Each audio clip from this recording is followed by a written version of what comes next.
जब रहती हूँ अकेली किसी सोच में पड़ी, जब रहती हूँ अकेली किसी सोच में पड़ी, या होती हूँ असहज, तब मुझे माँ याद आती है, तब मुझे माँ याद आती है।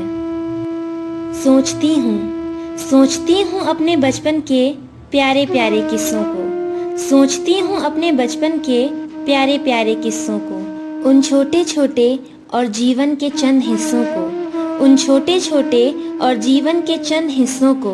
उस सोच में भी, उस समझ में भी, उस सोच में भी, उस समझ में भी मुझे माँ याद आती है, मुझे माँ याद आती है।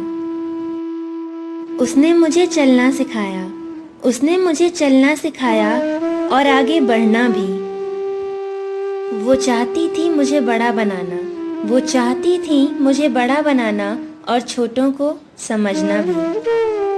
उस सीख में भी, उस चाह में भी, उस सीख में भी, उस चाह में भी मुझे माँ याद आती है, मुझे माँ याद आती है।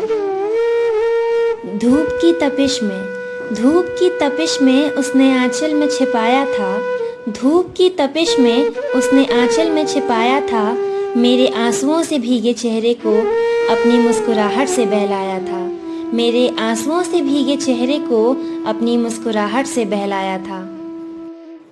इस भीड़ में भी, अपने नीड़ में भी, इस भीड़ में भी, अपनी नीड़ में भी मुझे माँ याद आती है, मुझे माँ याद आती है, बस माँ याद आती है।